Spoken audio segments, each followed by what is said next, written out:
Welcome everyone. Welcome back for those who have been following the Noble Eightfold Path talks.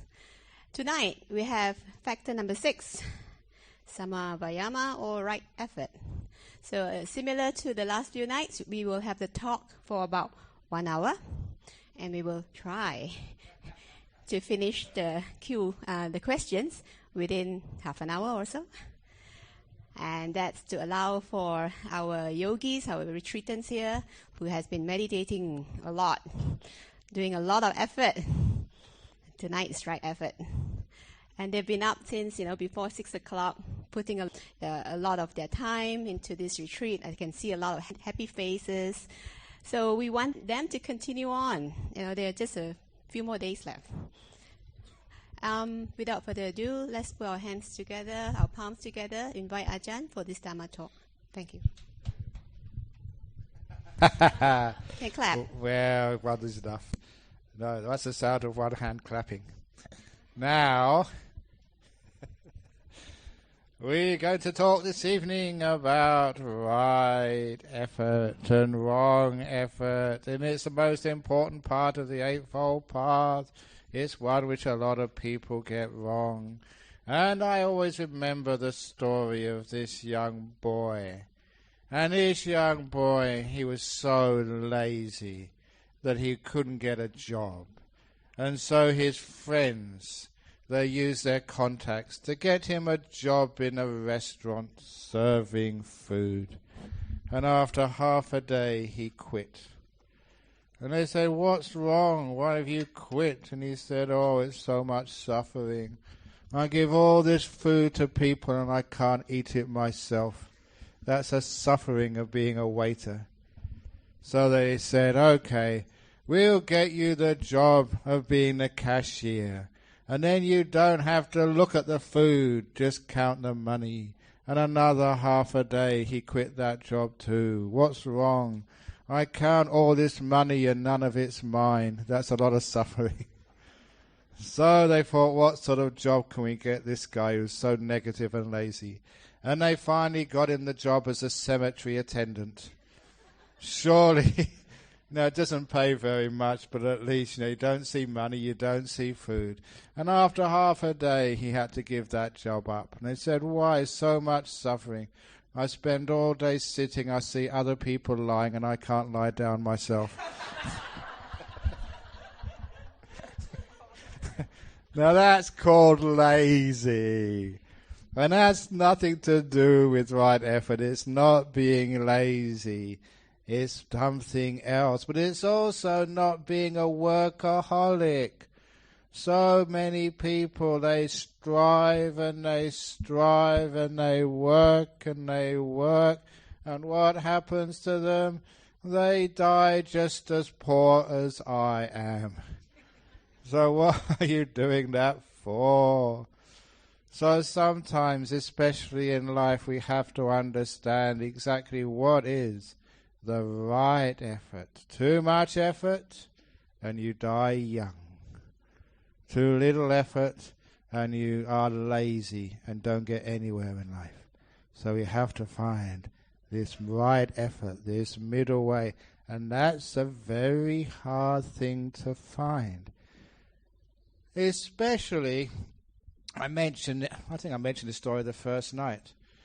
The right effort to me was explained so perfectly by my master, Ajahn Chah.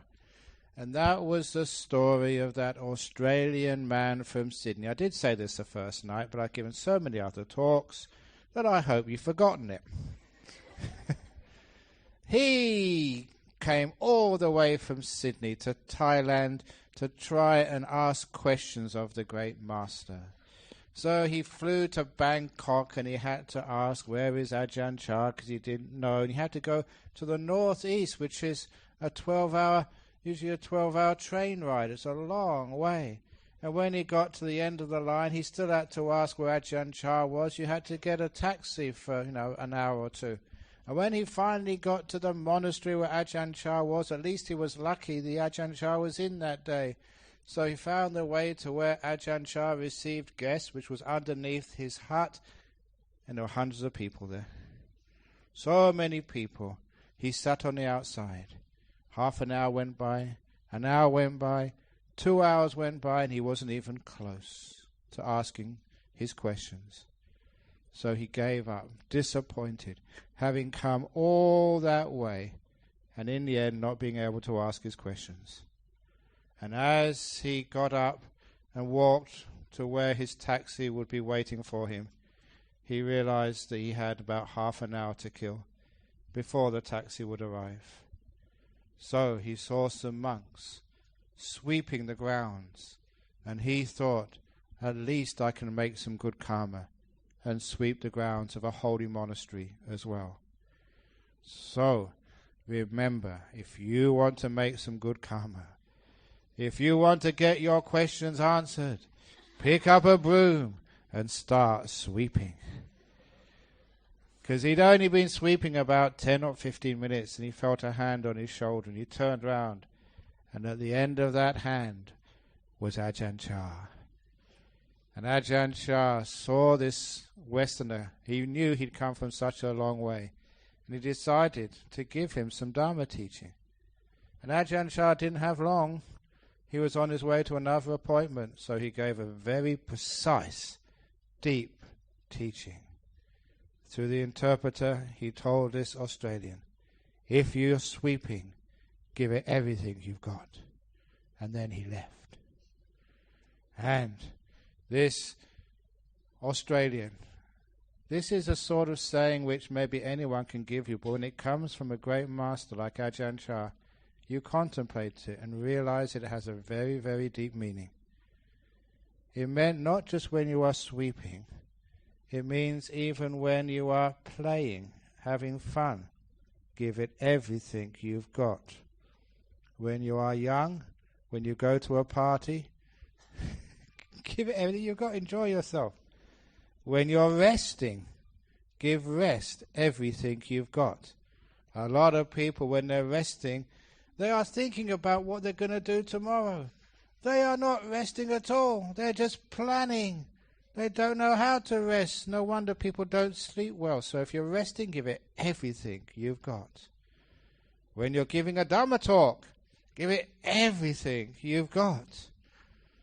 When you are meditating, give it everything you've got.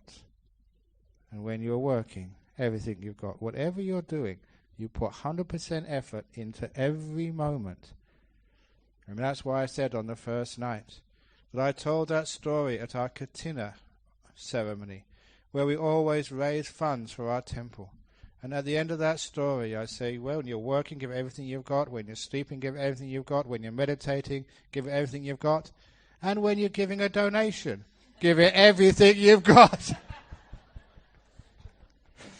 And they didn't appreciate that. But no, all the other stuff, give it everything you've got. It actually works. And giving everything to a task is different from task to task. How you give everything you've got when you're working is very different to giving everything you've got when you're resting. The whole attitude changes. You put full focus on the task so you can rest. And for those of you who don't sleep well at night, there's many ways of doing that. In fact, I think when I'm in Singapore in a few days' time, they choose the titles for my talks, and one of those titles is How to Sleep Well. I thought, what a brilliant title that is, because that will solve so much suffering in people's lives. I know that sometimes they talk about marriage, how to get on in life, the health problems, but go to the core of things. One of the reasons why people are so sick these days is because they don't know how to rest. One of the reasons why marriages break down is because people don't rest. They're grumpy at each other all the time. And it's also the reason for office politics. People don't know how to relax, and so they've lost their resilience. And the slightest thing, which in the old days you just brush off, we explode. As they say, we're on a short fuse. A lot of times because we don't rest enough. So for you who want to rest, number one, when you go to bed at night, do that shopping bag simile, which I said on the first night here. Imagine a bag in your left hand with the past, a bag in your right hand is your future, and deliberately imagine yourself putting them down. So at least you can let go of the past and the future, so you can go into sleep unburdened of all the stuff which has happened to you today, and not at all concerned or worried about all the things you will have to do tomorrow. So it doesn't matter what's happening tomorrow, you can always sleep well at night. And that little exercise is brilliant. The other exercise which I mentioned works is doing the sweeping meditation, relaxing your body little by little. So those are actually ways you put effort into that. You can't just say, yeah, let go of the past, let go of the future. You have to do it carefully. And one of the ways of doing right effort is doing it patiently, not rushing, not taking shortcut. That's the trouble with people in today's world. They want to do it the short way. They take notes and they just write in text message speak rather than writing the whole words down. And people like me can't understand what you're writing about. So, what we need to do is to do it carefully and methodically. So when you're doing that exercise of putting down the bags, you really imagine that bag, and as much as you can, over maybe 30 seconds or a minute, you feel its weight, and slowly you imagine yourself lowering it down over maybe another minute. Now that's very hard for people to do things slowly, but the slower you do it, the more the message reinforces into your psychology, and it actually works. You rush it, it don't work. You do it slowly and carefully, it does work. So that's one of the reasons why we can do things with right effort. Too often that people rush things.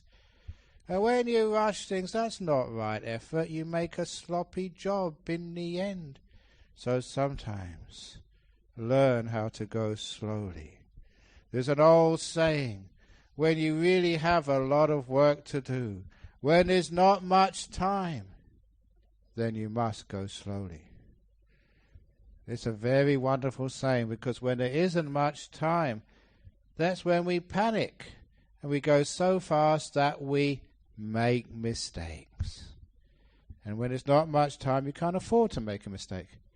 So when there's not much time, we have to go slowly. It also reminds me of this friend who always said that he would meditate 1 hour every day, except when he was busy. And when he was busy, he'd meditate 2 hours a day. That's a very good piece of advice, because when you're busy, you really do need to focus and be able to do things carefully rather than fast. So part of right effort is being careful in what you're doing. And I see that in anything which people do. I was very good at being careful when I was writing. I'd always write neatly. Sometimes I ask you to please, when you write the questions in that box, please don't write in Chinese, because that's what it looks like. For you it's English, for me it's like, Chinese or Bahasa or something. So please write carefully, out of compassion for the poor old monk who has to read your questions. And whatever you do, if you do it carefully, that is right effort. It takes more attention, more care to write slowly. And it's the same when you are cleaning the toilets. Whatever else you are doing, make sure you do it carefully, slowly, with right effort, so you are meticulous and you make a good job of it. Because the person who cleans the toilets beautifully is the one who gets the nimittas. Just like the toilets shine, so does your mind shine. And if the toilet is left stinky, you know what your nimitta is going to be, stinky nimitta. And that's so true. There was an old saying in the forest monasteries. This was in Thailand many years ago. You can always tell if it's a good monastery and the monks have got good meditation by the state of the toilets. So the reputation of this monastery depends upon you. Make sure it's clean. And putting in that careful effort He said it's hard to do things carefully, methodically, and give it 100%, just like Ajahn Chah said, whatever you do, give it 100%. And if you can do that, you find the next job you do, you will also give 100%. And don't think if I give it 100% all the time, the next job I'll be tired, I won't have enough energy. No, this is actually creating energy. And you only have to go to the monastery where I live, because I built most of that monastery with my own hands. I always used to say, because people would actually state that no blood has ever been shed in the promotion of Buddhism throughout the world. That is wrong. I've shed a lot of blood on those buildings, hitting my finger with the hammer, just getting cut with the steel. Much of my blood is on those buildings. My DNA is on there. But you can see I was very careful when I built that monastery. And sometimes I really wondered, how come I can spend so much time on doing all this external work, but when I stop I can get some really nice meditation? That surprised me. I mentioned once already that when I was in Thailand I was doing a lot of work for all the other monks, doing their visas and other stuff. Same when I first went to Australia. We didn't have any place to stay. So I had to learn how to make a place where I could stay and everyone else could stay. And that was really hard work, 7 days a week. And some of the things you had to do in those days, there was no showers, it was just a lake. And having worked all day, you get a bucket from the lake. And that was when the wind came up and you threw it over. My goodness, that was cold. Freezing. But you had to do that because that's all you had. And at night time I slept on a door for the first few weeks, because that's all we had. There were 2 doors we had. The other monk who was senior to me got the flat one. I got the one with the ribs on it. But it was fortunate, it was a door with actually a hole in the middle. Some of the doors, they put the doorknob in the center. So that was very easy for me because I didn't need to get out of bed to urinate in the morning. But it was so cold and he never slept well. But you worked really hard. And I put so much effort into that building. You can see it there today. And when there was a time to meditate, I had amazing meditation almost immediately. And for years I couldn't understand, why is it that you work really hard on building work as a monk and then you stop and straight away you're not tired, you can get deep meditation.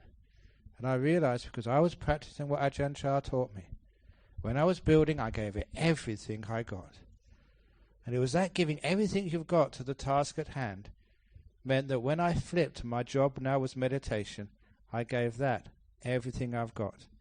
100% mindfulness, 100% attention, 100% care, and that's why it was successful.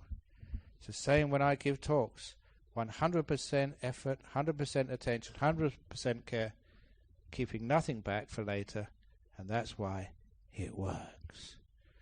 So when it gets to your meditation practice, giving it 100%, it's 100% letting go. This is where people get very concerned about what is right effort in meditation. Now I mentioned the right effort in work, 100%, but it's 100% on the task of being still, rather than only 90%. And what that really means, what the Buddha said, it's whatever it takes to make sure that good things enter your mind, that they stay in your mind, bad qualities don't come in. If they do come in, you get rid of them, for whatever it takes to create this wholesome, peaceful, happy, energetic mind, whatever it takes. And sometimes people say that all you need to do is be mindful and aware. And they think that is enough right effort in meditation. But it is not. And I like telling the story of the rich lady who came to listen to one of my talks in KL many years ago. She was very wealthy but lived alone. And so when she came to the talk, she told the guard at the gatehouse of her mansion, "Guard, be very careful. There are burglars in KL." Are there burglars in KL? Yes, there are. So be careful. I want you to be mindful so no burglar comes in my mansion. And the guard replied, "Yes, ma'am, I will be mindful." So she came to listen to the talk. She had a wonderful time at the talk, and when she went home, she found the burglars had been into her house. And she scolded the guard, "Guard, I told you to be mindful. The burglars have stolen everything." And the guard said, "Ma'am, I was mindful. I was very mindful. I saw the burglars go in, and I noted burglar going in, burglar going in, burglar going in. I noticed them taking your jewelry out, and I said to myself, jewelry going out, jewelry going out, jewelry going out. I noticed them going back in again. I noticed burglar going back in, burglar going back in, burglar going back in. I saw your safe being taken out, safe going out, safe. I was perfectly mindful. I noted everything." Is that right effort? No. If you see bad qualities coming into your mind, like burglars taking away your peace and happiness, you have to do something, whatever it takes, to get those bad guys out of your mind. So this is what I was telling the meditators this morning. When we were talking about the bad guys and the bad girls getting into your mind, things like sloth and torpor, restlessness, all these desires and ill will, they're the bad guys. They're the robbers who take away your peace and happiness.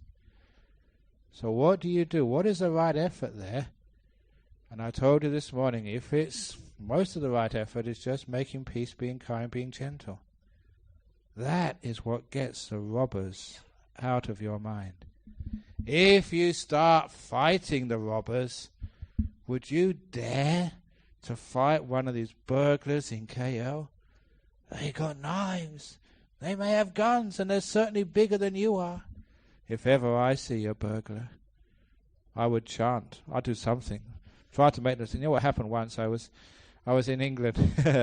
Here's some more stories. I was in England, and I was walking from where my mother's house was to a Sri Lankan temple. It was about 3 miles or something. It was a nice exercise. The days when I was allowed to do exercise. These days you just get a car and say, "You must come in the car." You don't allow me exercise these days. But those were the days I was allowed to do exercise. And on the way, I had to pass one of these housing estates for very poor people. No-go areas for the police, where there were gangs with knives and they get into all sorts of violent activity. You may have seen that on the TV programs from places in London. And as I was walking past, there was a gang of young people. They were congregating and they looked at me. And as they saw me, they started chanting, "Buddha, Buddha, Buddha, Buddha, Buddha, Buddha." I was in danger of being beaten up.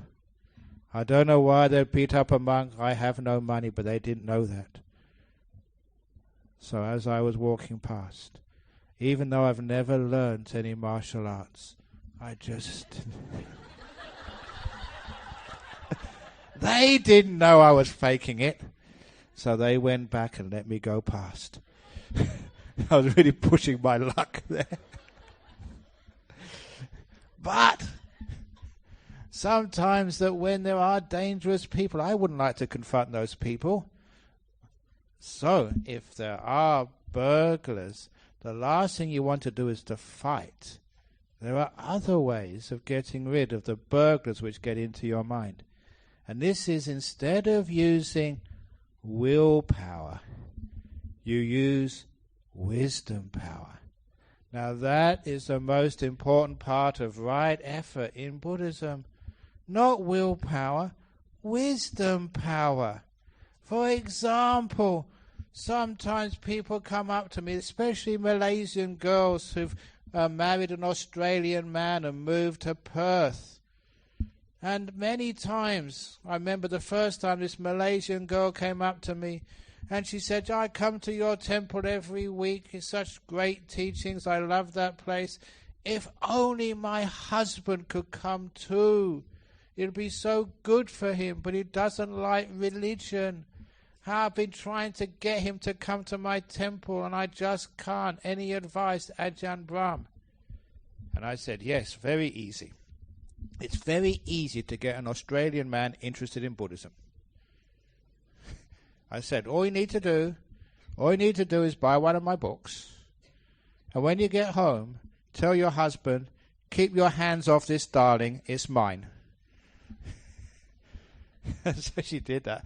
A few people have done this. It works every time.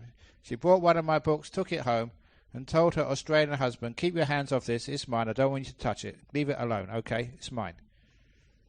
And it's obvious. Australian husbands, probably the same as Malaysian husbands as well. What does she mean, keep my hands off this? I'm not going to do what she says. As soon as she was off shopping somewhere, he got, what is this book anyway? And he opened it, he read it from cover to cover, and now he comes every week. Now that's wisdom power instead of willpower. And a lot of times you will find wisdom power is far more effective than willpower. So those of you who are meditating, who say, I can't meditate, use some wisdom power, not willpower. Now here's another trick for you to be able to watch your breathing, which I haven't told you yet. This actually, I'm not quite sure what teacher said this, whoever it was a wise teacher, but this was one of my disciples in Perth. He always had difficulty following his breath in the meditation. So one day his teacher said, well, look, don't try to follow the breath when you're meditating. Instead of following your breath, he said, just imagine you're following your breath. Close your eyes and just imagine you're watching your breath. And he could do that just using his imagination. Imagine what it would be like to watch the breath. And then about 2 minutes into this exercise, the teacher said, what are you watching? And he said, the breath. And there was no difference. It was a trick to get you into watching the breath. And it worked. Sometimes you get young children coming to the temple listening to a talk. Malaysian Chinese children are very well behaved. You can bring them any time. But some of these Australian kids, wow, they will not behave. So I have to use wisdom power to try and make them sit still. You know what I usually do? I say, kid, if you can sit still up until I finish counting to 10, I will give you $2. Now, I've got no money, so how can I do this? But I've never had to give $2 to a kid. I sit them down, and I go 1, 2, and they're quiet. They're looking at $2. 3, 4, 5. They get excited, but they're still only 5 to go. 6, 7, 8, 9. And then I go talking to their mother and father about the Dhamma and everything.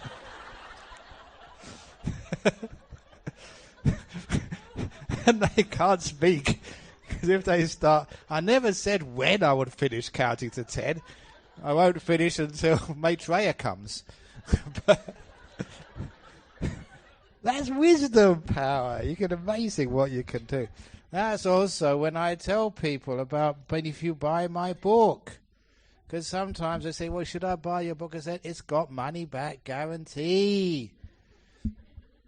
You can always ask for your money back. Any book of mine which you buy, you can come up to me. If you don't like it, you can always ask for your money back. 100% guarantee.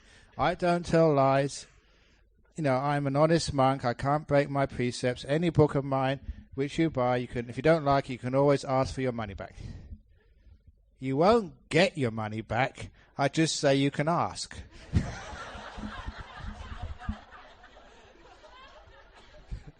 You see, that's wisdom power.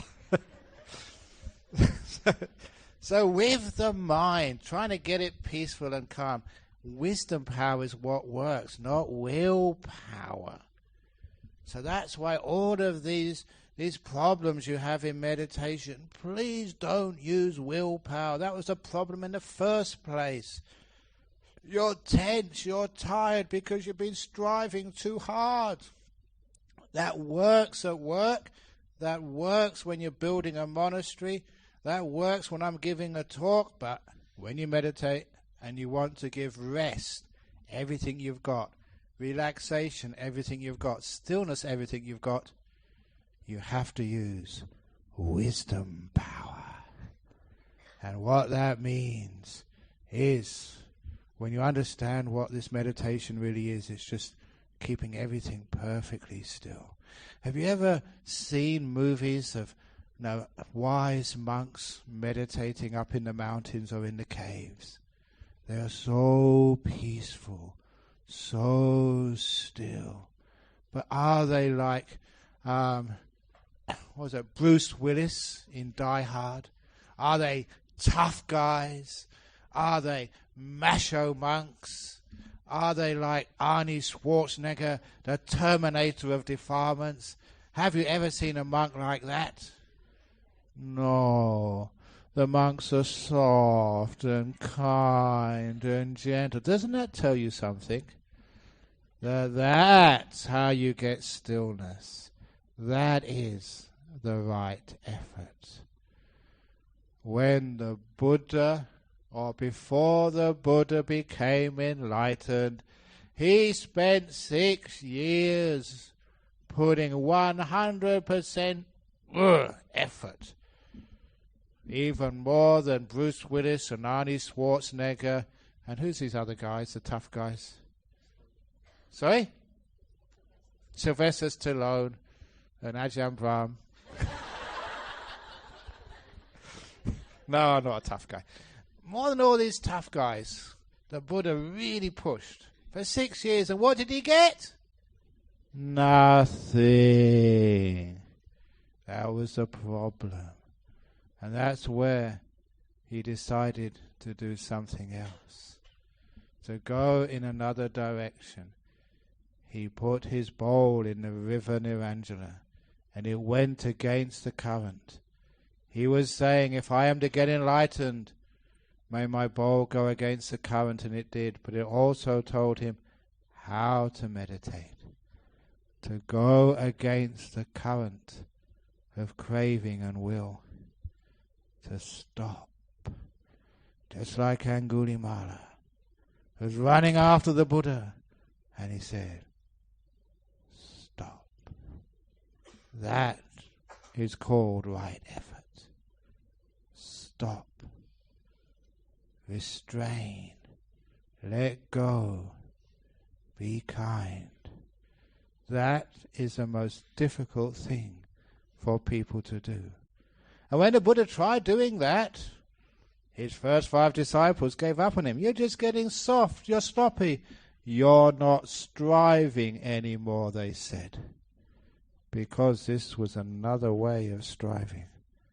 The effort to stop, to say no, to renounce, to be peaceful. Now this is the heart of the Eightfold Path. If you get this right, everything becomes clear to you. And there's many examples which I have developed over the years about what I mean by right effort and why it works and how it works in meditation. This does not work if you're building a monastery. It does not work if you're doing a legal case. It certainly doesn't work if you are the striker in a football team. You can't just say stop. Everyone will take the ball and go past you.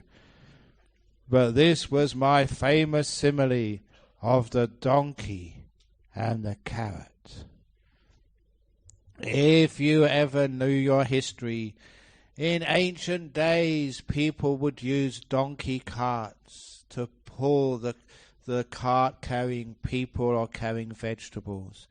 You may have even seen donkey carts in India. I saw one when I was on pilgrimage a few years ago. You may even see them in China some years ago, but not anymore because mainland China is now rich. But in the old days, they used to use donkey carts to pull things. And donkeys are so stubborn. That's why sometimes you call your husband as stubborn as a donkey. He just will not give you the credit card. But donkeys, how they manage to get the donkey to pull the cart. You can beat the donkey with a stick, but the donkey won't move. You have to tie the stick to the donkey's neck. So the front of the stick is 2 foot in front of the donkey's head. On the end of the stick, you tie a string. On the end of the string, you put a carrot. But if the donkey, as I said the last time I gave this talk, if your donkey comes from Penang, you have to put a piece of durian on the end of that stick.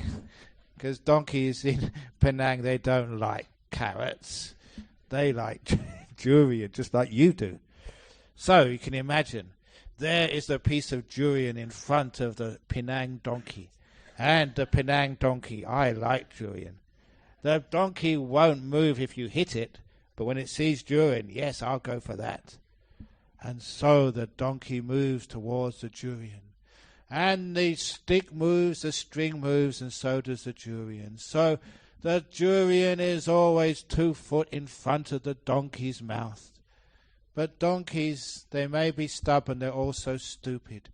Even though it's always 2 foot in front, the donkey thinks if it keeps on going, one day it will get the durian. That's why it keeps on moving.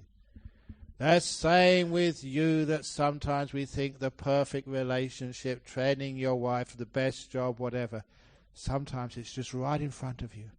It's almost within reach. Happiness, contentment, fulfillment, and you move towards it, and it moves away from you. Do you recognize that as the story of your life? But that's especially the case with meditation. You strive to watch the breath. You almost get there, almost delightful breath. Some of you get nimitters. You move towards it, it goes away, unfair. So that's just like the donkey chasing the carrot or the durian. But I've been to Penang many times now. And it's also, my talks go on YouTube, they're on iPods, they're on apps.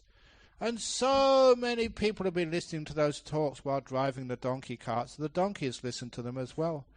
And now donkeys in Penang, they know how to catch the durian.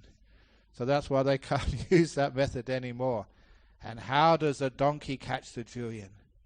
The donkey has been walking after that durian, rushing after that durian, running like hell after that durian, and it still can't catch it.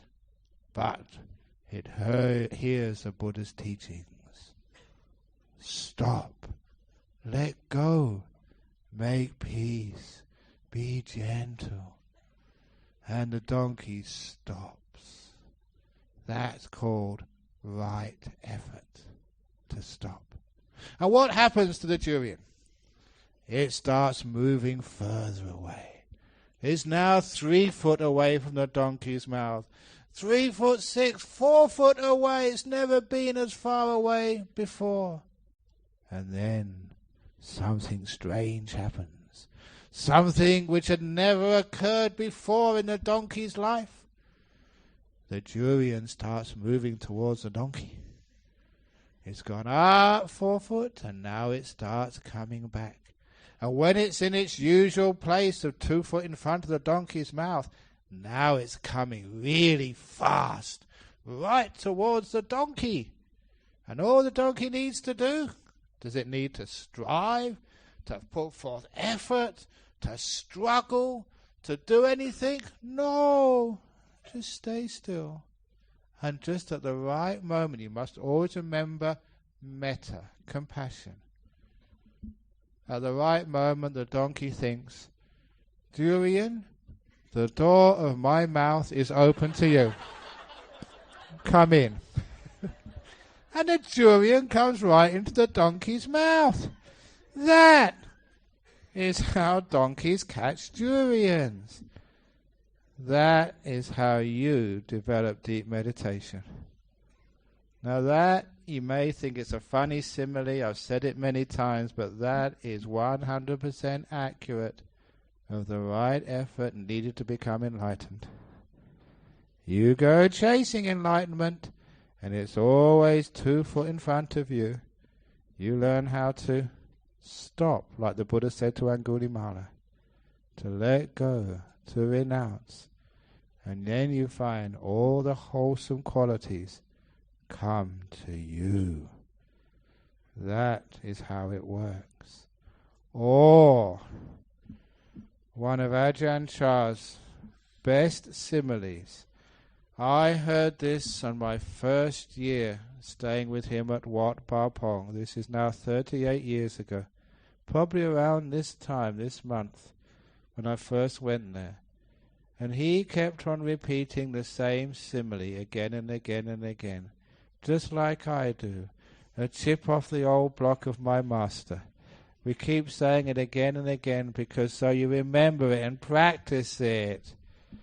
And the simile was, he said his monastery was a mango orchard. And as soon as he started saying this, I was wondering what the heck he was talking about. There were no mango trees in that monastery. And he continued that the mango trees have been planted by the Buddha, and that those trees are now all mature, with hundreds of ripe, juicy mangoes on every branch. And he continued by saying, you monks, nuns, laymen, laywomen are so lucky these days that all those beautiful mango fruits are just there, and you don't need to climb the tree to get a mango. You don't need to take a stick and throw it up to get the mango to fall. You don't even need to shake the mango tree. All you need to do to get a mango to fall is sit under the mango tree and open your hand, and a mango will fall. Now that was a brilliant simile from one of the great monks of the last century, Ajahn Chah. At first you thought such teachings were crazy. What has that to do with right effort? In real life, if you want a mango and you sit under a tree with your hand open waiting for it to fall, you'll be there till next Christmas. If the mango does fall, it will fall on your head first before it falls in your hand. That was crazy stuff. But many years later, when I was meditating, all those stories which I dismissed as crazy stuff, you remember. And I thought, my goodness, what a brilliant simile that was of a great master. How true that is. Because every time I shook my mango tree, threw sticks up or tried to climb it and make my mind peaceful, nothing ever fell. I could never get peaceful by trying. But when I just sat under the mango tree of meditation, sat and just opened my heart, the door of my heart is open no matter what happens. Mango after mango fell right into my hand. My goodness, that was someone who understood right effort. The great master Ajahn Chah. So, you and meditation, you who have been struggling and striving and getting nowhere, please understand what's been going on. You've been going in the wrong direction. Sometimes I have to repeat this year after year after year after year, and sometimes somebody eventually stops. Oh, I'm giving up. What's the point? I let go. And when you do, that's when the mangoes fall. It's using wisdom power, not will power, to get your mind to be peaceful and still. And this is not just for those on retreat here. It's for those who are just coming to listen to a talk. Right effort is exactly 100% with whatever you're doing, but what that actually is different from task to task. If, for example, that you're an athlete or even more accurately, you're one of these gymnasts. I remember meeting just one of these top gymnasts who, I know it's actually this first time I met this, was a top Indian dancer. She was so famous in India that she was on the front cover of glossy magazines. No, she was basically a celebrity in India when I saw her. And I remember asking her, I said, how can you dance to such a high level that you're, one of the best in this huge country of, millions, hundreds of millions of people? And she said, I train and train and train, but when I perform, that's where the effort stops. When I perform, I totally let go and disappear, and I just let the dance come out. That was the first time I heard this. And since that time, sometimes you meet top musicians, gymnasts, and they all say the same thing. You put the effort in beforehand, train, but when you actually do something, when you perform, you have to disappear. And if you disappear and just let go, just the dance or the routine of the gymnast, it just comes out. And you just sit there watching it happen, not putting any effort in at all, just like being a bystander. And then it is absolutely perfect. The monk sitting next to me will probably know this. Whenever you do chanting as a monk, if ever I try and remember the chant, I always forget it. If ever I just let it flows easily. Whatever you do in life, when you strive, if I put effort into this talk, I'll make a mess of it. When I just let it flows easily. Have you ever noticed that in your life? Sometimes I remember even in maths, when I was doing a maths problem, if I just get out of the way, I'd get a brilliant solution. When I try to get involved and make it happen, I'd always mess up. So much of life is like that. So, a lot of times, what right effort is wisdom power, not willpower. The will disturbs things and makes things go wrong. It stops the natural flow of things. So this is where you understand the power of wisdom, especially in your meditation. To sit there under the mango tree with your hand open and you let it fall. That works in meditation, when you're playing classical music, in gymnastics, but of course it doesn't work when you're cleaning the toilets. You can't sit there and say, oh, may the toilets clean themselves. So this is the problem with people. They think right effort, what you do for one task is exactly the same you do for the other tasks. That's why even there's joke pages of Buddhism, and they have, the old jokes of how many lawyers does it take to change a light bulb. Now there is on the internet, you find how many Ajahn Brahms does it take to change a light bulb? And the answer is none. The light bulb will change by itself. That's what they say. It's on there now. That's not what we mean. If you change a light bulb, you have to put effort in. It's actually doing something. But when there's many tasks in life, you have to just be patient. Be still and let it happen. So a lot of the effort, especially in Buddhism and meditation, is actually to guard things, to make sure that you don't get involved. One of my teachers in the early days, he was from Thailand, and he used to say what made him a great meditator was an experience he had as a young boy. His father gave him some seeds, and he planted those seeds in the garden, and he would water them every day, but because he was very young, he got impatient after 5 or 6 days. He couldn't see anything happening. I've been watering those things for 5 days. Nothing is happening. They must be all dead underneath. And the father had to explain that when a seed is planted, the seed splits and a little shoot comes up, and it takes time to reach the surface. It's probably pushing its way to the top right now, said the father. Carry on watering for a few more days. And he did, and of course his father was right. After another couple of days, he saw tiny shoots just appear above the ground. So being a young boy, he was so excited, he started watering the shoots twice a day. And that didn't matter. The shoots kept on growing, and when they were about 2 inches high, At that point he lost his patience. He decided to stretch them all to make them grow bigger. And when you stretch a plant, he pulled them all out and killed every one of them. You can't stretch plants. Your job of a gardener is to guard the plant, to make sure it's well watered and make sure that nothing eats it. So that's the job of a gardener, and that's the job of right effort in meditation, to guard your mind.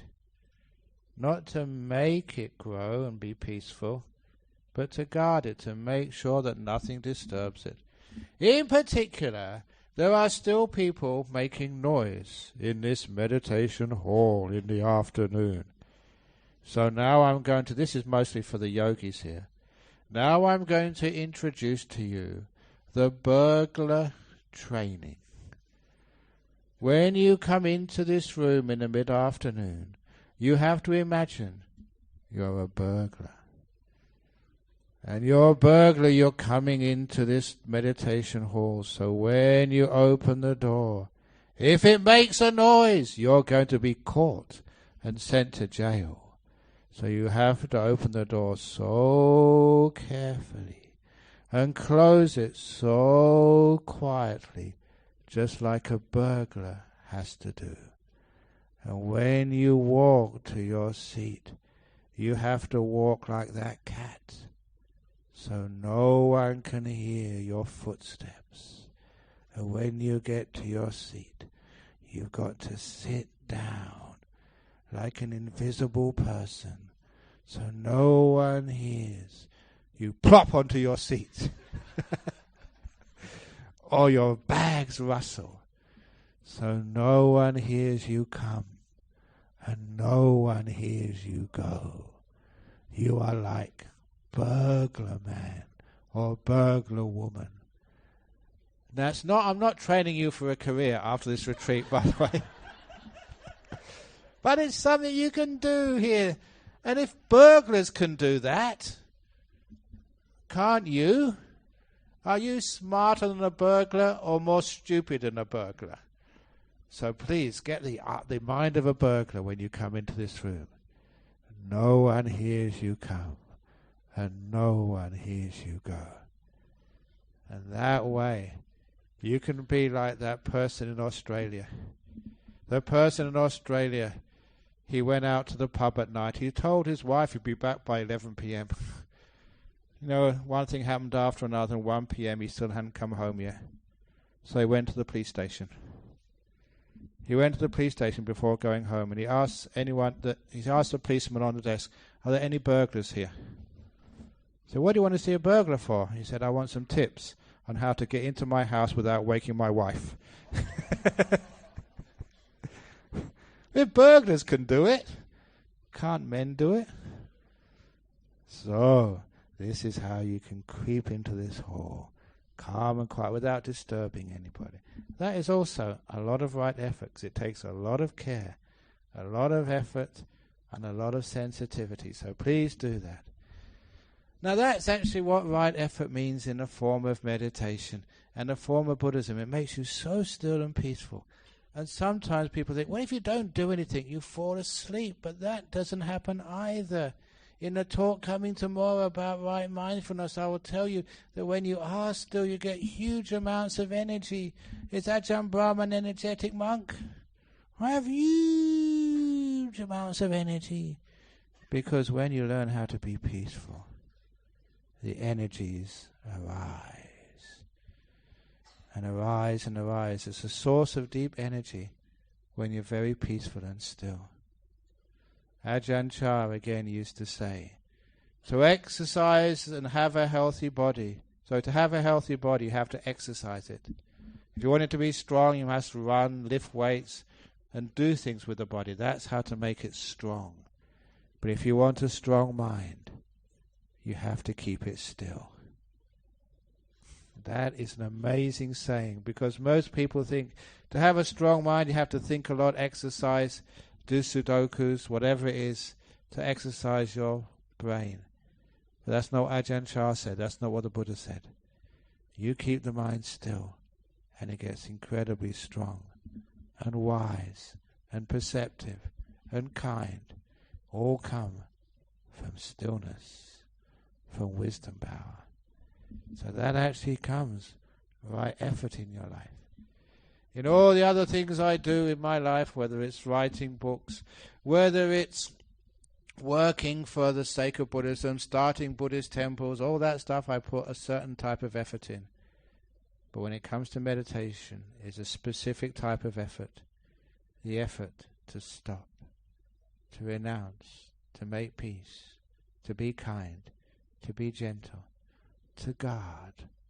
That is the right effort of meditation, which takes you all the way to Nibbana. Freedom at last. Woohoo! So, that is the talk on right effort this evening. Not as many jokes as you usually get, but we got some questions coming soon, and I'm sure I can put a few jokes in the questions. Thank you for listening. Sadhu, sadhu, sadhu. Very good. Now the joke time. Here we go. Oops. There wasn't a rubber band. Someone's been messing around. Okay, so not that many questions. Here we come, the first question. Dear Ajahn Brahm, Theravada Buddhism says rebirth takes place immediately. No, it doesn't. You have to die first. Yes. Oh, gee. Rebirth takes place immediately after you die. Mahayana says any time after death, up to 49 days. And Vajrayana Buddhism, the bardo is an intermediate state. What is your Mahayana view of this, and any sutta to support it? In the 49 days of bardo case during this period, this being is classified under which of the 31 realms or planes of existence? So this is what happens when you die. And the Theravada Buddhism does not say that you get reborn immediately. That was actually one of the Abhidhammas come a long time after the time of the Buddha, the Katawatu. And many of us, we always argue with that. It's inconsistent with everything else the Buddha said. So when you die, you don't immediately get reborn in another plane. No, it takes time. You have time to go and haunt all the people who you don't like, all those bosses from hell. You've got a great opportunity now to get your own back. You don't want to miss that, do you? There was this one Thai lady over in Perth, married to a Chinese man, and she had such a bad relationship with her husband. When she was getting very old and sick, she said, "No, doctors say I haven't got that long to live. And I really don't trust my husband. I don't trust him to give me a proper funeral." So he said, "I want to do a deal with your Buddhist temple. If you promise to pay for and arrange all the funeral, because I trust you, Ajahn Brahm, then I will leave you half of my house for the Buddhist Society." Now, I can't do deals like that because I'm a monk. So I told my committee they did know how much it costs, and that was really a good little earner for our Buddhist temple. So they said, yes, we'll do that. So we signed the contract, whatever it was, the will, and but a few months later, it didn't take that long, she passed away. And I organised a funeral for her and got our Buddhist temple to pay the bill. And of course a nice funeral we did for her, and after the funeral was finished, we didn't go up to the widow, the Chinese man called George, and say, "Cough up, George, we need the money." We're not like that. So we just waited, and after about a month or two, we asked George, "Now, have you seen the will?" And he said, "Ajahn Brahm, I've been looking for the will everywhere. I can't find it." So, okay, never mind. I'm not a sort of a business monk. So after another couple of weeks, I found the will yet? "No, I just don't know where she put it," he kept on saying. And one morning, he came to my temple really early on. He was obviously agitated, and he wanted to speak to me, and I said, "What's up?" George. Here's the will, Ajahn Brahm. You found it. Yes, yes. Please take it. What happened? In the middle of the night. You guessed it. His wife came. George, give the will to those monks. He knew where the will was all the time. He just didn't want to give any money to the temple.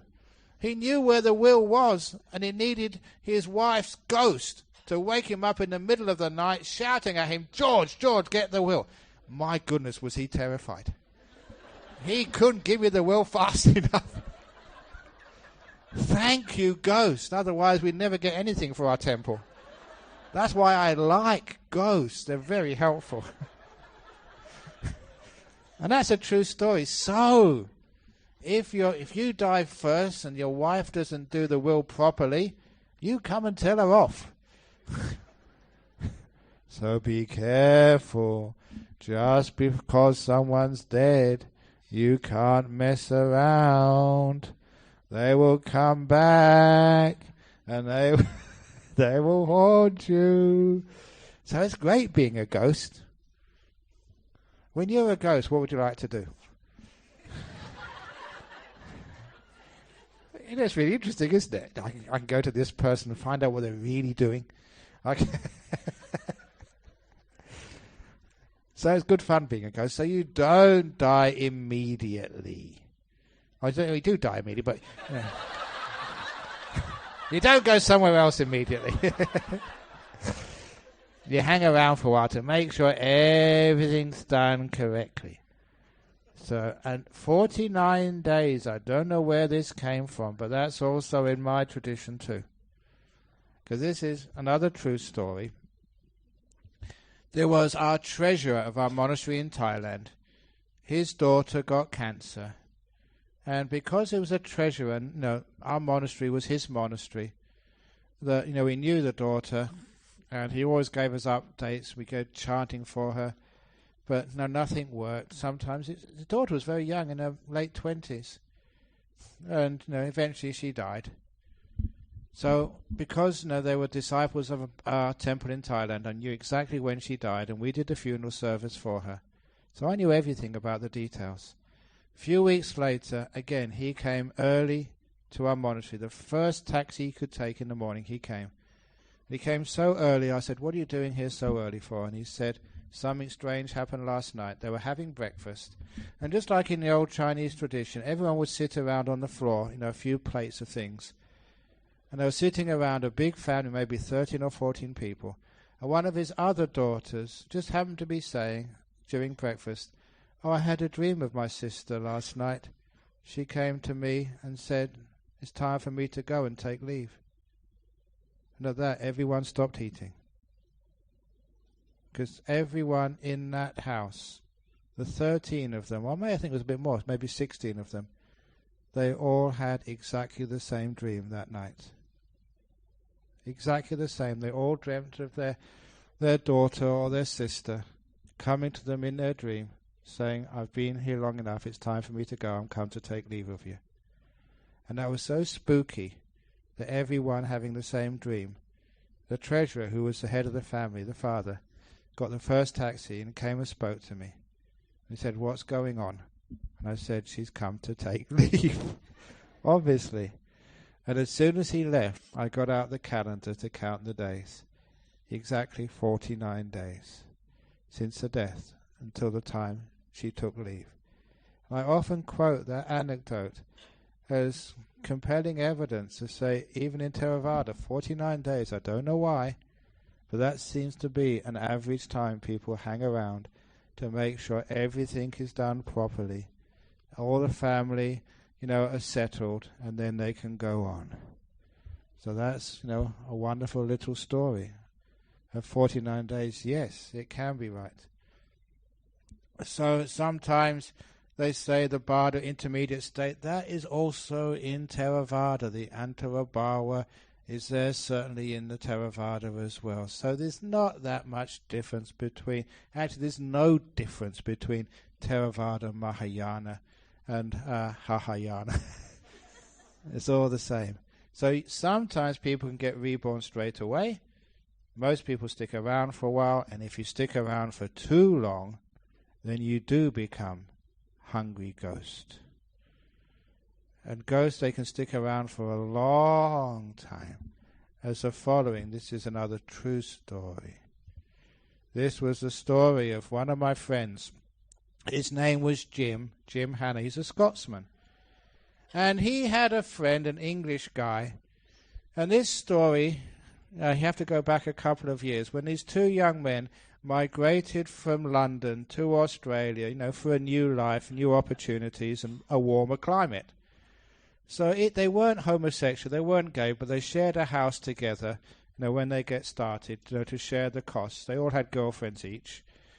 And his friend, one of these two men, again got cancer and was dying. And he told his friend who came with him, he said, "When I die, I'm going to stay around and haunt you." And my goodness, he does. He's still there. And just silly things. He was a bit of a joker. You're in the shower, and it goes from hot to cold.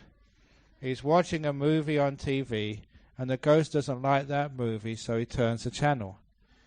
This is a separate couple in Perth. They had a ghost in their house, and that's why whenever they're watching something on TV, if the ghost didn't like that movie or that channel, the ghost would actually change the channel.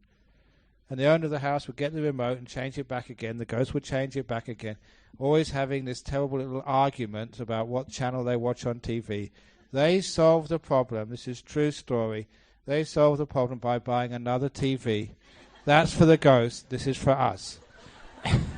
So the ghost watches what it wants to watch, and the people in the house watch what they want to watch. That's a true story. So it works. Everyone's happy. But this particular ghost was always messing around, and his friend, this guy, could never see the ghost. But he said one day the ghost would do amazing things. He came home from work, and all the furniture in the lounge room was in the garden outside. The ghost had moved it just for fun. So it's a cheeky ghost. But the guy got to understand that. It wasn't much of a problem. And this fellow Jim, this is a guy I really know because he was a disciple. He said he was visiting his mate, having a cup of coffee, and they were talking about the ghosts. And Jim said, "I don't believe in ghosts. You're just having me on." And the friend said, "No, he's here. Look, I'll prove it for you. I'll ask the ghost to do something." And what actually happened, there was a pot plant on the coffee table, and a leaf broke off, which is not that extraordinary. But then the leaf flew horizontally, and then went vertically down, and was half on and half off the coffee table on the edge. That was spooky. But Jim said, no, that's just coincidence. It's the wind. Then another leaf broke off, did exactly the same, horizontal, and then vertically down, and fell exactly on top of the first leaf. Now this is a trick. And then when the third leaf fell off and flew horizontally and down, that's when Jim never said anything. He just got up off his chair, ran to his car, and didn't stop until he was a long way away from that house. There are such things as ghosts, but a lot of the time they're just playing around. So you have to be very careful. If you don't treat your husband right, he's going to come and play around. If you don't treat your wife right, be careful for 49 days. You're going to get very worried. So yeah, we do have that. And as for the planes where you get reborn, we actually make new planes every time. Sometimes, this is interesting in Buddhism, I'm serious stuff again now. Sometimes we say there's different places where you can exist. And I was always really wondering, why can there be hell realms in Buddhism? And especially they have this ancient idea that somebody judges you and say, you go to this hell, you go to that hell, you go to heaven. That never made any sense to me. How can heavenly beings send someone to those places? If that was me as a heavenly being, I'd say, never mind what you did. I forgive you. Adolf Hitler, look, we'll shave off that moustache and give you a new wig so no one knows who you are. We'll send you to heaven anyway. Because you forgive people. You have loving kindness in Buddhism. And so I can't see why anyone would send another person to hell. But I can understand why you will send yourself to hell.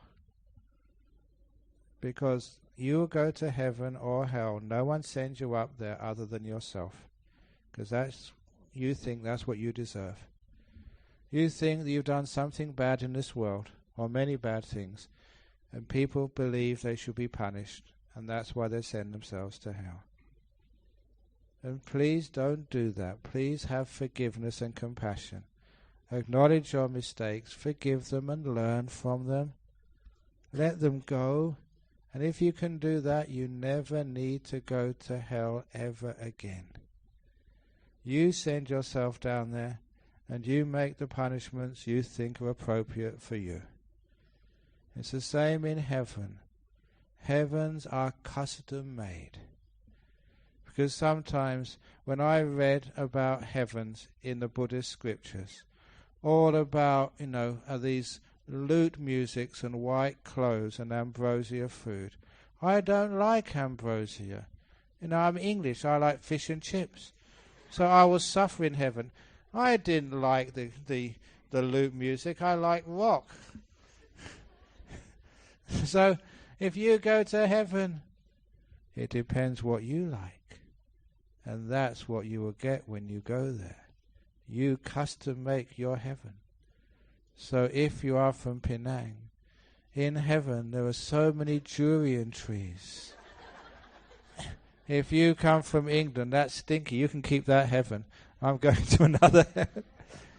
Heavens are custom made for what you want. You know that story of the three men who went down to hell? And when they went down to hell, the first guy, they gave him this incredibly ugly woman. And he said, this is your wife for eternity. Because you were unfaithful to your wife up in heaven, we are going to give you the ugliest woman in hell to be your wife as a punishment for you. Because you're a bad person. Is that how does this work? No, I think I'm going to stop this joke before I go too far. Because I think I got it wrong from the beginning.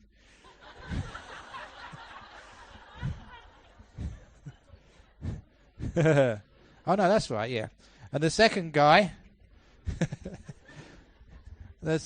when he went down to hell, he was also given a very ugly girl. And because you were also cheating on your wife, this has to be your companion for the rest of eternity. And oh God, having to put up with this.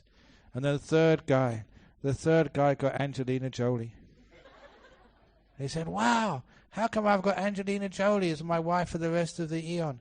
He said, because this is Angelina Jolie's punishment for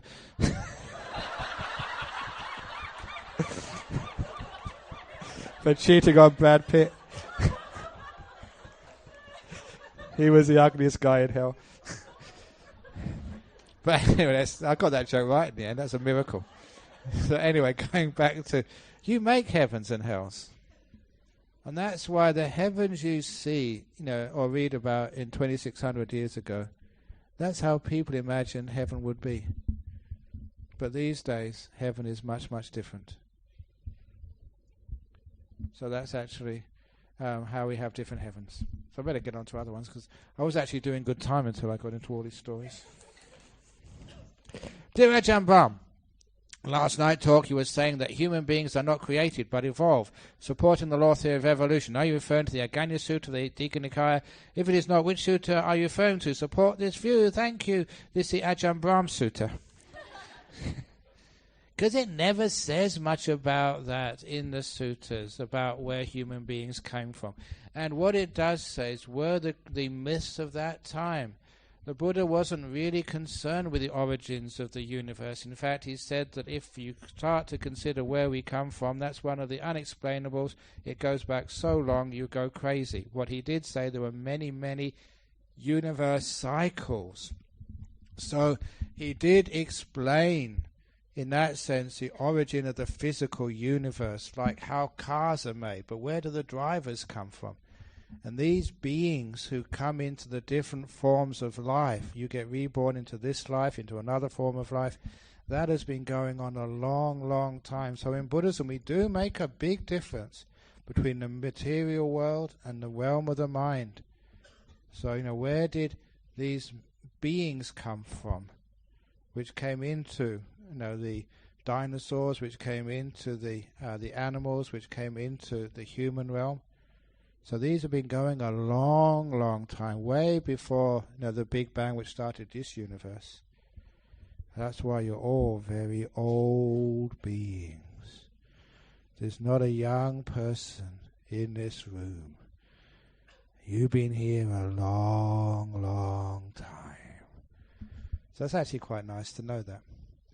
But this is actually where you have in the Western world, they have evolution. They just think that the being is just a body, and they don't realize there's a mind which comes into it.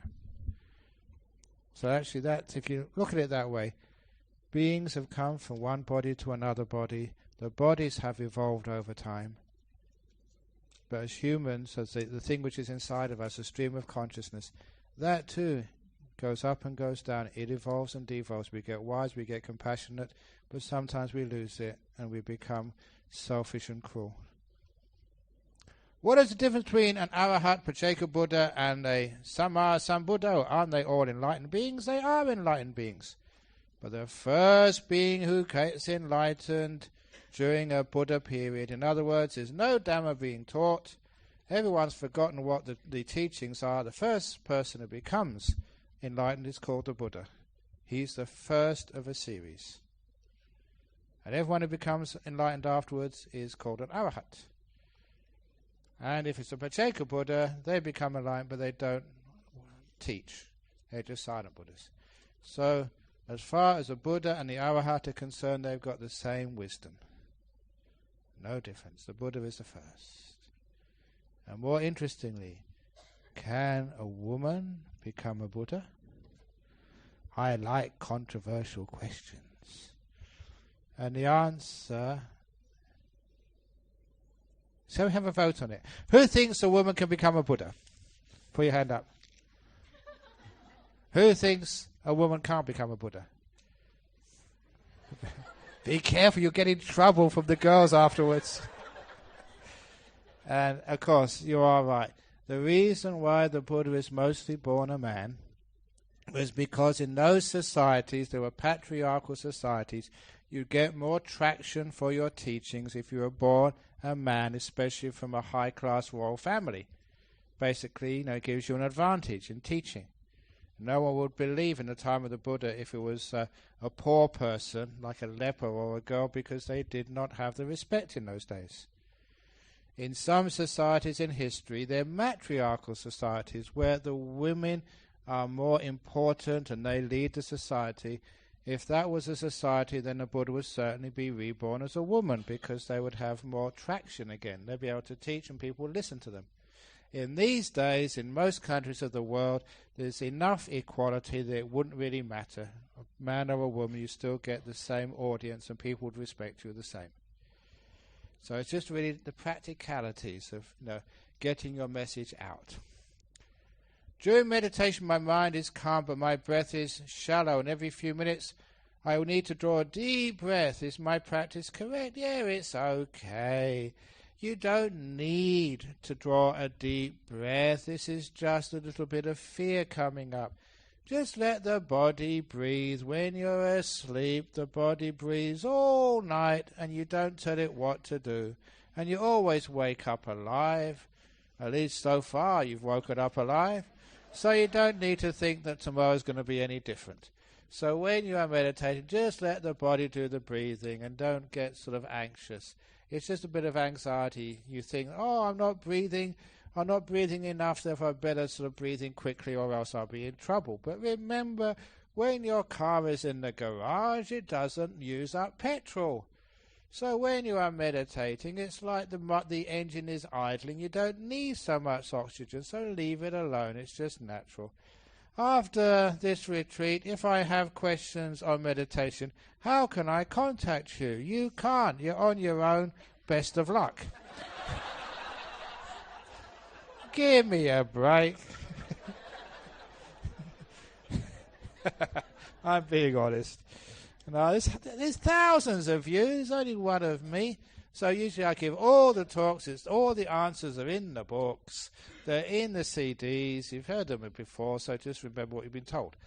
You have mentioned that monks are not allowed to sing. In Venerable Thich Nhat Hanh Center, Plum Village, all the monks and nuns sing. What is the difference? They've got good voices, and that's France. So they like singing over there. They may have wine, I don't know. But no, some of those are into singing, the singing monks, but we are the silent ones. And silence is golden. So if you want to hear singing, go and sort of go to a nightclub or something. But if you want to hear silence, come to the temple. Also, his chant is in English, which is easily understood by all. Shouldn't we all follow? Please explain and advise. But he lives in France. He should sing in French. So we do chanting in English. Every morning we do a chant in English. So that's great. The next question is... Here we go. Dear Ajahn, today is the second time that I saw the light. Woohoo! Third time. And who knows, that might be enlightenment. We always do things in threes in Buddhism. So, today's experience was different. My body was moving in a circular motion. The light was shining on top of my head, then left, then came back again. At some point I was circled in a ball of light, and there was... What? There was... Hetch. I don't know, it was something or other. What I did was just to observe... Oh, it was heat. What I did was just to observe, like how I would watch a movie. This went on for about 2 hours. I just kept on observing on how can I bring this into a deeper level. Just keep on observing. That's wonderful. Many people here would give an arm and a leg to get a limiter like that. And you've got one and you want more. Oh, don't be so greedy. So now what to do seriously is just to make peace. See if you can be more still. You're always having some good experiences. Just be still and make that even more stable. So it doesn't circle, it just stays still. That's all one needs to do. Nurture the plant. Don't do anything. Stop. Make peace. That becomes your right effort. And you know it's right effort because everything gets more deep, more peaceful. Oh my goodness, I'm running out of time. Dear Ajahn Brahm, we are only allowed to ask one question per person. But to be honest, this is my second question. Is this considered breaking the fourth precept? Okay, you can borrow a question from somebody else. And we are encouraged to be kind and compassionate, but when we are, others will tend to take advantage of us. What should we do? Let other people take advantage of you, just like they take advantage of me. That's what you're here for, to take advantage of. Now, if you really get tired, you can always remember that story of the snake. You can always hiss, and then they don't take advantage of you. Dear Ajahn Brahm, in drinking Milo, which contains milk, or taking the 3-in-1 coffee tea, breaking the precept, it doesn't matter so much what goes into your mouth, but it certainly matters what comes out of your mouth. That is more important. So talking so much, that is breaking the precepts of noble silence. So you can take Milo if you want, I don't really care.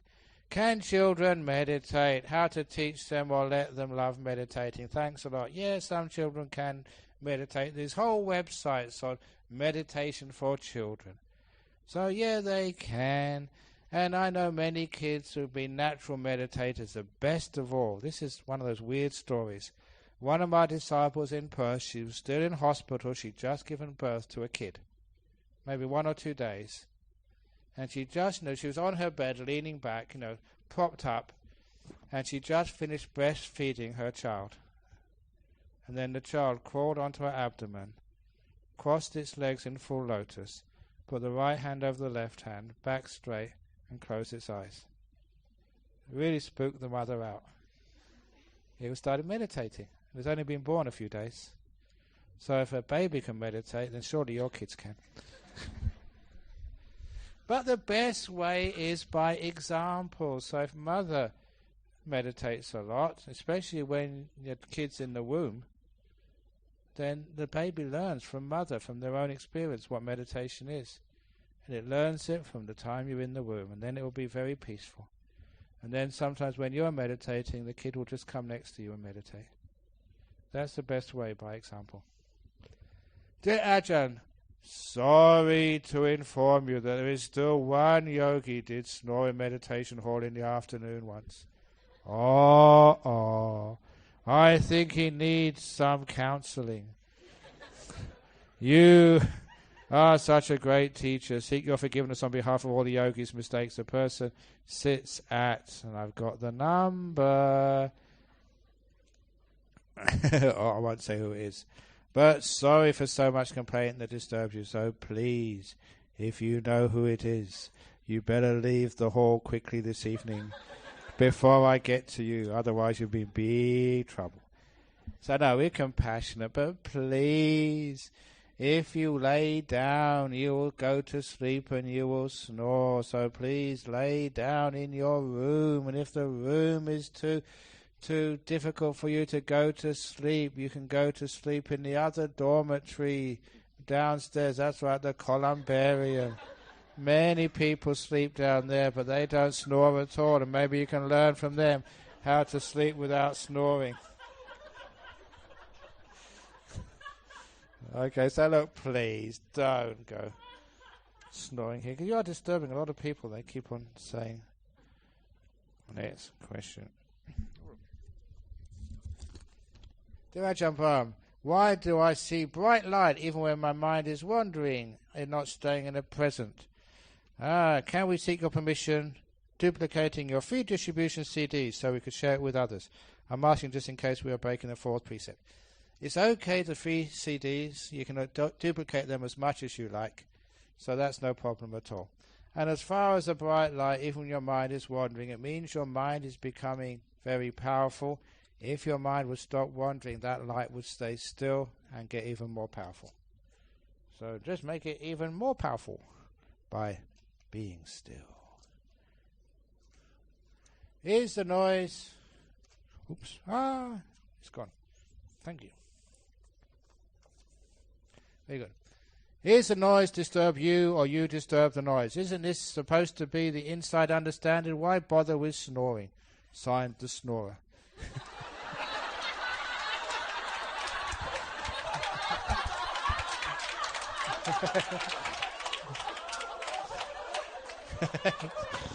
So, please. No. Some people can do that, some people can't. So there's obviously some people that noise does disturb them. So when you're advanced in meditation, just like the Buddha was saying, yes, you can do that. But if you're not that advanced, it does disturb you. Okay, here we go. Thank you for saying that doctors should always care, not just cure. In fact, Hippocrates' oath also emphasizes care always, cure sometimes. Oh, really? That's very good. Care always, cure sometimes. But I've seen in medicine, they just spend so much time trying to cure a person. They don't ask whether they want to be cured. And especially when a person is dying, they just don't let them die. It's the last thing they can do is let a person die. They think that's a failure. So it's not a failure. Not caring is a failure as far as I can see. However, when I try to emphasize compassion and kindness to medical students to motivate them to study, they still try to ask me, what questions will you set for the exam? Doctor, how frequently do you fail students? It seems that passing the examination is more important than knowing how to look after patients. Do you have any tips on getting that compassion, loving kindness from a person? How do you teach them? Thank you. Sadhu, sadhu, sadhu. Isn't it the case these days that the exams is only part of the assessment to pass a person? It's not just exam, it's a practicals as well. And so I know in my day exams were everything. And scrawled on the walls of Cambridge University they had some very smart graffiti. And one of them I always remember was, exams kill by degrees. And it was true, because sometimes the examination, it was all you really tested a person on. And you succeeded because you were good in examinations. You had good examination technique. It didn't mean that you knew your subject. So that's why later on, after my time, when you tested to see who deserved to get a degree, who deserved to pass, it wasn't just on one written test. And it was on practical studies as well, and oral examinations to see if a person really understood their subject. And that's a much better way of assessing a person. Because when you're treating a patient, you're not doing an exam, a written exam, you're treating a real person. And I think it's really, really important to have that compassion as well. So I think that's one of the things. I think many modern medical schools do emphasize compassion and kindness. I think I mentioned this to a person who wanted to be a doctor and didn't think they had enough grades. I certainly know our local university in Perth changed some of their entrance requirements. They decided not just to take the top flight students, but to take students who may not have got the best grades but were highly motivated, who really wanted to be doctors, and that counted as much, even more, than getting the top grades. So things like compassion and kindness should also be measured somehow or other. Dear Super Monk, that's very nice. My purpose of life is to get married and live in a happy family life, but I'm now more than 30 years old. I am so worried if I could not get a husband and get married. Please help. Thanks. It's amazing what questions they ask a monk, but I'm very used to this. I remember the story of these two ladies in the hairdressers. When in your hairdressers getting all made up, you talk to each other. And so one of the women under the dryer said to the other, I'm getting my hair done really good because today I'm going husband hunting. And the woman sitting next to her said, here's my address. This is the name of my husband. Can you please shoot him while you're at it?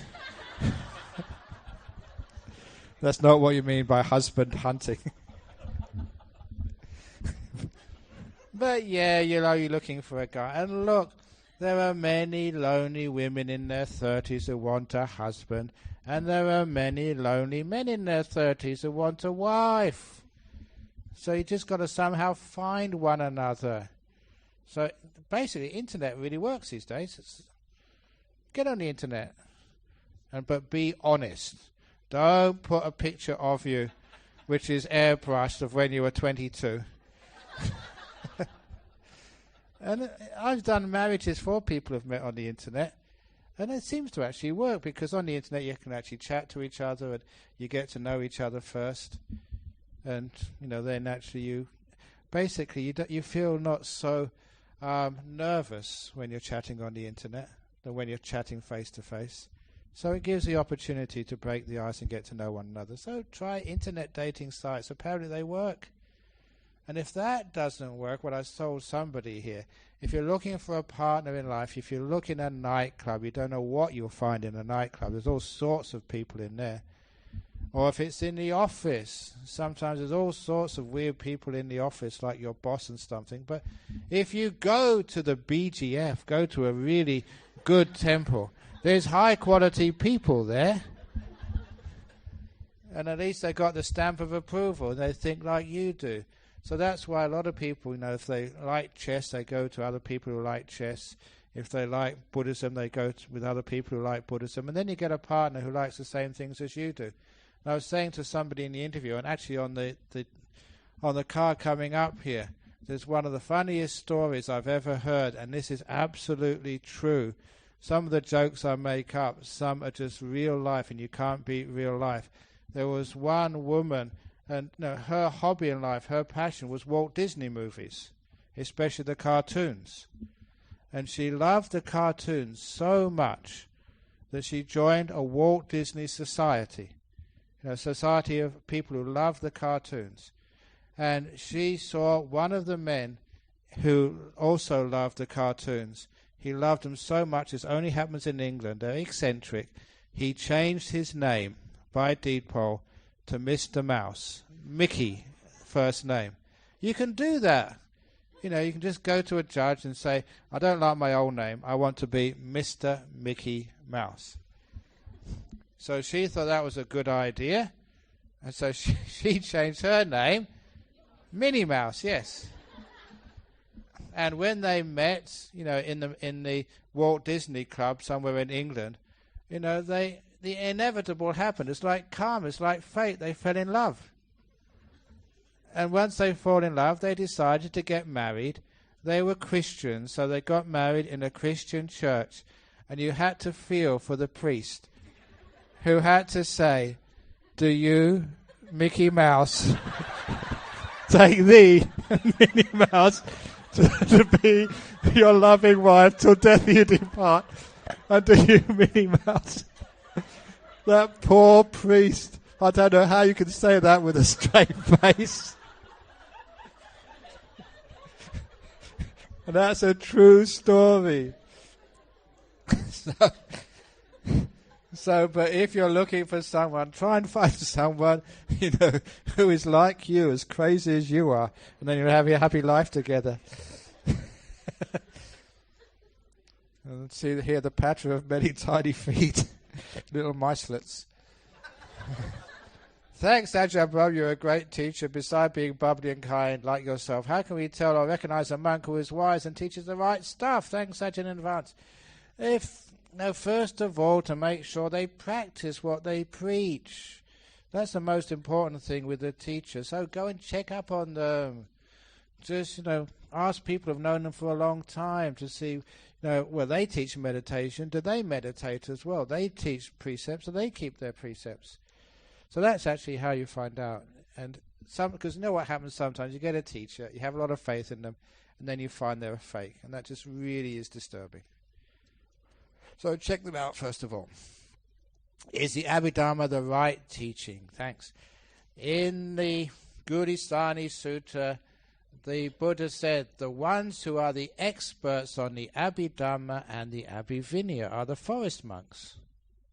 That's one of the only times Abhidharma is mentioned in the suttas. So what the forest monks, why would they be experts in Abhivinaya and Abhidhamma? It really meant that in those times of the Buddha, the Abhivinaya was the how to really understand the precepts of like restraints and simplicity, which was much more than the 8 precepts or the 10 precepts or 227 precepts, actually how to keep these and take them even further. And that was the same as the Abhidhamma. The Abhidhamma was the same as the teachings of meditation, the other teachings of insight, which I teach on this retreat. That was what the Abhidhamma was, just the commentaries by enlightened teachers who would actually explain these things on a deeper level. Only some time later they became organized into these books, and they said it was part of the Buddha's teachings, and it was not. There was the first council when the 500 monks met together to organize and collect all the teachings, and the Abhidhamma is not mentioned there at all. In there you can read it not just in the Pali but in the Chinese traditions, in all the different types of traditions, the Sanskrit traditions too. It said that Upali recited the Vinaya and Ananda recited the 5 Nikayas. And everybody today knows those 5 Nikayas, the Digha Nikaya, the Majjhima Nikaya, the Sangyutta Nikaya, the Anguttara Nikaya, and the Khuddaka Nikaya. The Abhidhamma was not mentioned.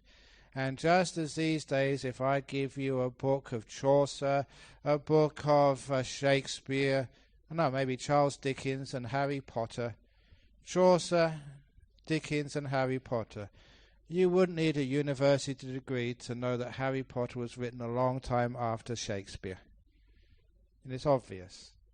And it's the same way that any scholar who looks at the language of the Abhidhamma knows it was written a long time after the suttas. It's a later work, it's not the word of the Buddha. I get into big trouble on that because people say, how can you say that, Ajahn Brahm? I can say that because it's the truth. It's got reason behind it. So don't just follow tradition if it doesn't make sense. So I don't mind getting into trouble because I get into trouble in many ways. It's nice being excommunicated because you can only be excommunicated once. Afterwards you're free. So anyway, look, that's actually the truth. Anybody who has the... And you ask some of the monks, see, I know that, but I'm afraid to say it. So I'm not afraid to say these things. So it is actually, the Abhidharma is not the teaching of the Buddha. It doesn't mean it's wrong. Some of it's quite helpful, but at least to know it's not essential. Do we get bad karma by reading Buddhism book while we are lying down on the bed or floor? How about reading it at places like toilets? Just curious. What about paying respects to the triple gem on the bed due to limited space? Is it considered disrespectful? No. Look, sometimes you're going to be in a bed when you die, sometimes bedridden for weeks, and does that mean you can't sort of read the sutras or meditate when you're on the bed dying? Does that mean you can't read when you've got a bedpan underneath you or you've got a catheter inside of you because you can urinate at any old time? Of course not. The disrespect is just your attitude. So, if you're on the toilet because you've got constipation or you've got diarrhea and you want to read my book, The Art of Disappearing, that's very helpful because it teaches you, especially if you're constipated, how to let go.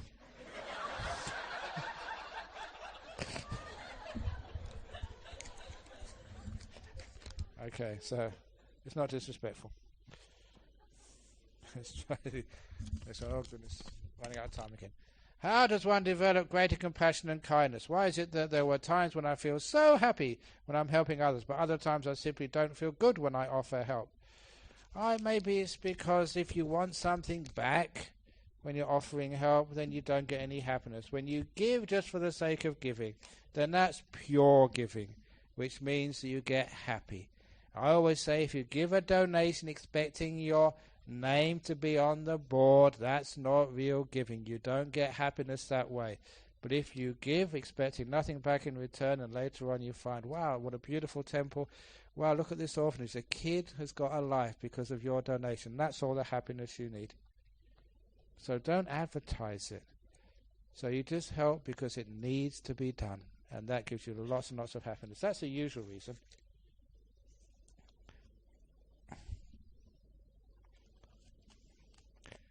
Sometimes I do that when I tell people in Australia, look, as a monk, I'm just happy to give. I don't expect anything back in return. They say, this is wonderful.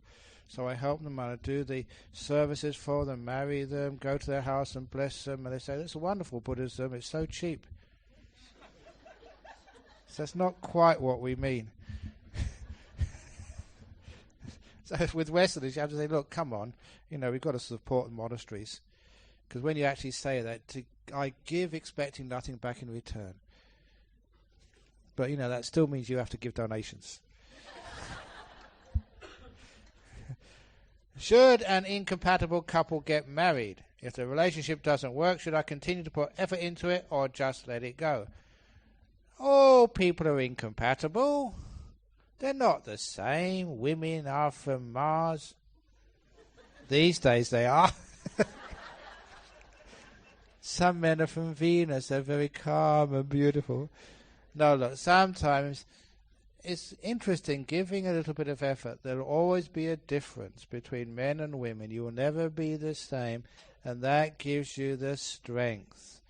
What one partner lacks, the other person is strong in. What you lack, the other is strong in. So that together makes you even a better relationship.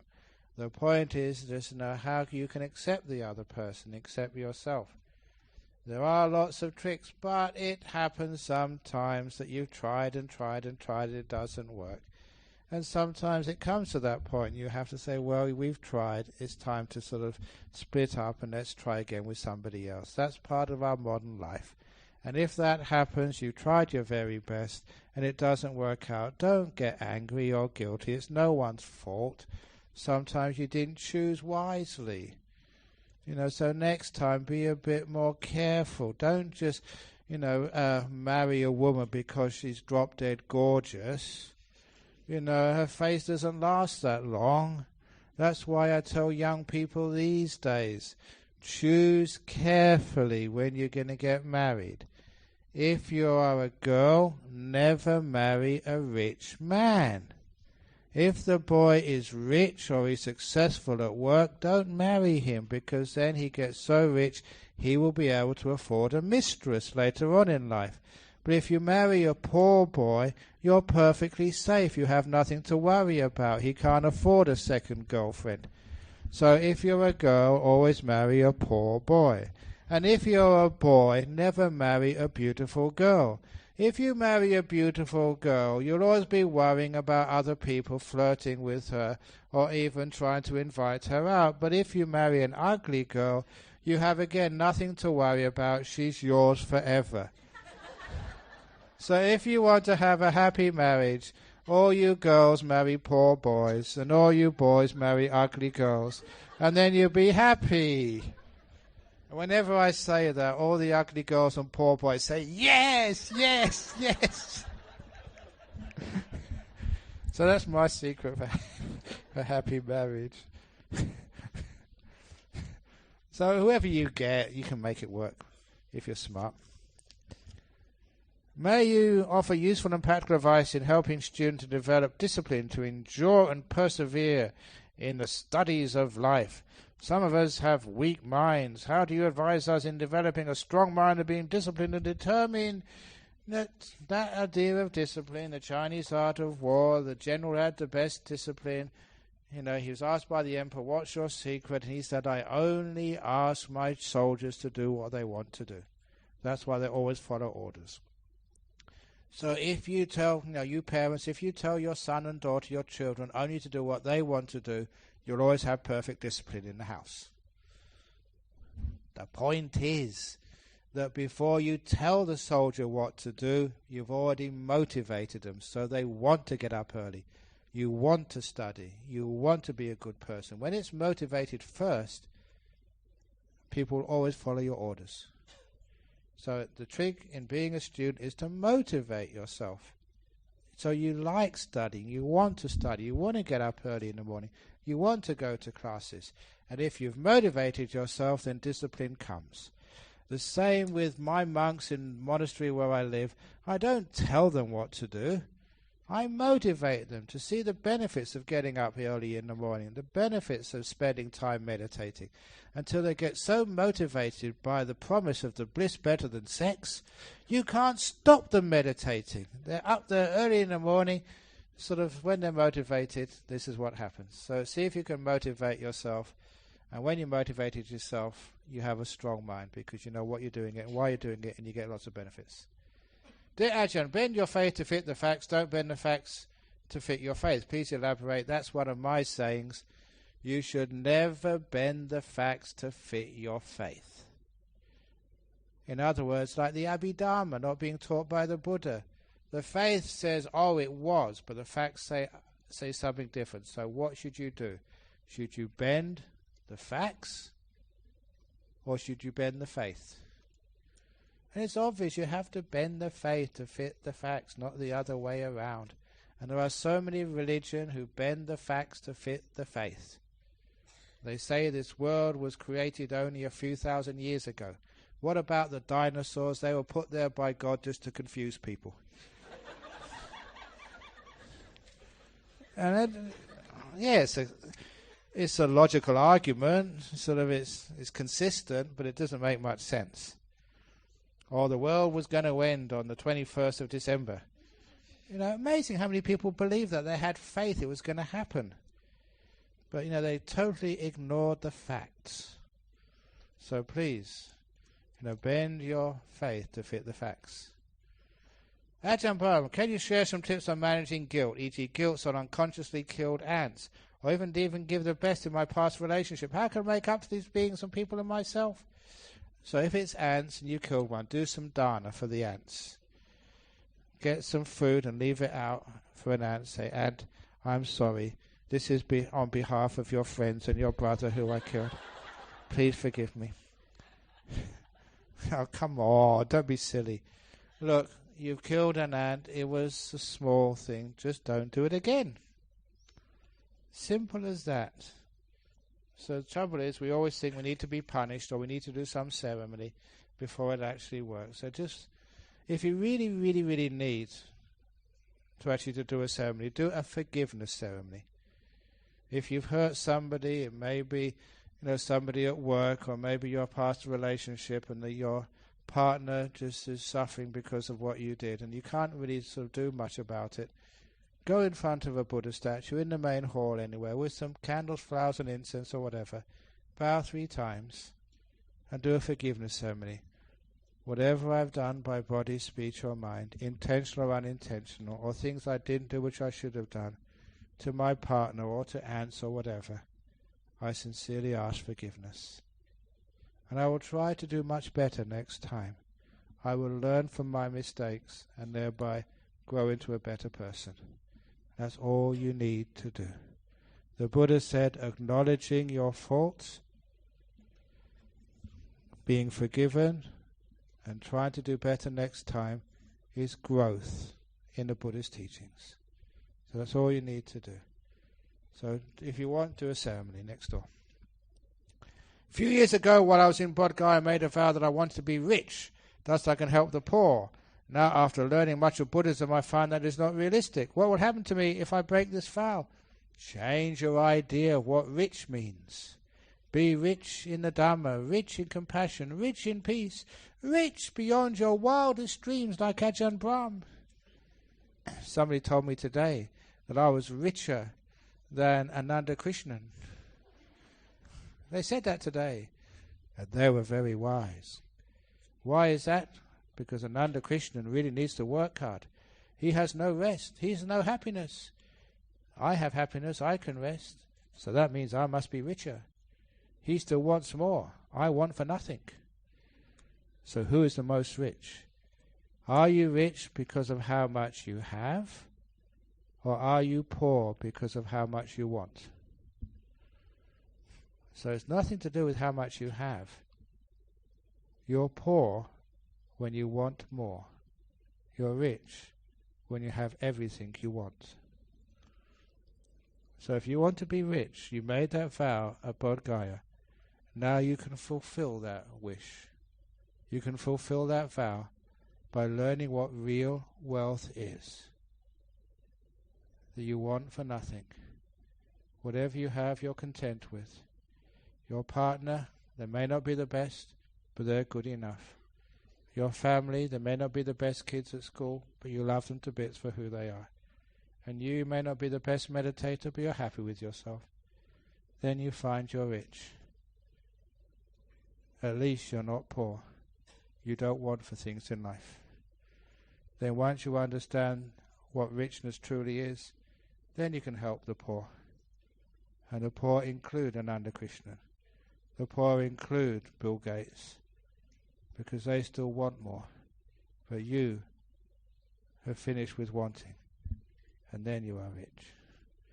So when you understand what richness and poorness is, then you are rich, and you can help the poor. That was profound, wasn't it? Very good. Excellent. That wasn't a joke. Amazing. For this time of night. Dear Ajahn, I was focusing on the breath. Next moment I just went blank. That must mean you're dead. After coming out of it, you got reincarnated. I felt well rested and felt good. It is like sleeping for hours, but that was only 20 minutes. Was it sleep? Could have been, but sometimes there's a state in meditation. It's not really sleep. It's not really being awake. The brain is turned off. It's just resting for a while. But I always say that as long as you feel good afterwards, wonderful. But if you feel really dull afterwards, then it really was asleep. So you were quiet, but next time, be there to enjoy it. Be mindful. The last question of tonight. Dear Ajahn, when I started this retreat, I was very restless and tired. I slept all the time. Today I managed to meditate a few times after getting much rest. Since during meditation it feels too relaxed. I'm wondering whether I've fallen asleep. No, you're supposed to be relaxed. Well done. Get more relaxed. There is nothing I'm thinking about. No light as you mentioned, just calmness. Wonderful. I did not snore. Are you sure? No, it probably didn't. I was calm. I didn't store, but I just was. This is what meditation is about. If you felt calm, you felt peaceful, you enjoyed it, great. Carry on and see if you can do it again and get a little bit more happiness and joy. It's a start. It's calmness. Well done. For those of you who are sleepy during meditation, there's the old story which I love telling people of the Buddha with his attendant Ananda, and he saw two monks. The first monk he saw was sitting perfectly straight, meditating, a perfect posture. And the Buddha turned to Ananda and said, I'm worried about that monk. And sure enough, that monk soon disrobed and got married. He saw another monk in the middle of the forest who was nodding. He was very sleepy, and he turned to Ananda and smiled and said, I'm not worried about him. In a few weeks he became enlightened with all the psychic powers. The first monk was a control freak, holding his body straight, but you can't maintain that for too long. You have no happiness, and soon you can't stay as a monk. The other monk, nodding, at least he was letting go. It was only a matter of time. Through that letting go, his sleepiness disappeared, and he would get very peaceful and deep in meditation with the psychic powers. So, if you're that first monk, always sitting straight because you're a control freak, I'm worried about you. But if you're, every time you sit, you nod and fall asleep, just hang in there. In a couple of weeks' time, you'll be enlightened with all the psychic powers. That gives you a bit of hope. But it's really true as a teacher, the ones who can't stop thinking, the ones who always, they can't even fall asleep, they're the ones who are more difficult, the ones who get into dullness and go to sleep. You are no problem. It's only a matter of time you get very peaceful and get deep meditation. So of all those 5 hindrances, sloth and torpor is the one you're least worried about. So, talking about sloth and torpor, now is the time to practice sloth and torpor in the right place, not on your cushions, on your beds. That's the sloth and torpor place. So please go to your beds and have a nice sleep. And those who go to sleep first won't hear the people who snore later. So get there quickly. And have a beautiful night. So now we do the sharing of merits before we do the sadhus. Idam yatina hotu sukhita hontu yatayo. Idam yatina hotu sukhita hontu yatayo. Meyatinang hot sukhita hontu yatayo. Sadhu, sadhu, sadhu.